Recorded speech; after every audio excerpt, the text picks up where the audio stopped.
One of the benefits of having a self-managed super fund, or SMSF, is the ability to invest in a wide variety of assets. SMSFs are also able to borrow money to purchase investments, which for some investors is especially attractive. There are, however, specific rules that govern borrowing by SMSFs, and these must be followed. Let's take a look at the process of using borrowed funds to acquire an investment property. Once a suitable asset has been identified to purchase, the fund trustee needs to ensure that it can be acquired by the fund. The trustee should refer to the fund's investment strategy and, if necessary, update the strategy before the asset is purchased. There are some assets SMSFs can't purchase, and so it makes sense to ensure the purchase of the asset won't breach these rules too. Once satisfied that the asset can be acquired, the trustee of the SMSF will need to arrange a loan.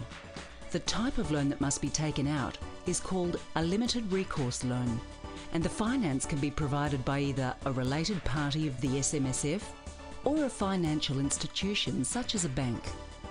A limited recourse loan can only be used to purchase a single asset.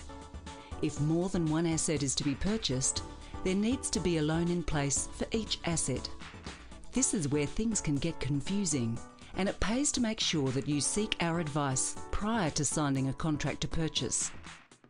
In order to buy the property, a trust needs to be established. The trust purchases the asset for the benefit of the SMSF.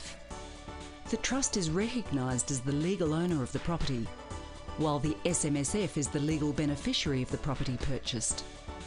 The SMSF remains responsible for all transactions, including loan repayments, the receipt of investment income, as well as all taxation liabilities arising from the property. A feature of the limited recourse loans is that if there is a default on the loan, the lender's recourse is limited to the asset held by the trust. All other assets held by the SMSF, including money held in cash and/or shares, are not at risk. The borrowed funds may be used to repair or maintain the property, but the ATO places restrictions on alterations that significantly change or improve the value of the asset. Improvements to the property can take place, but they must be paid for using cash held by the SMSF.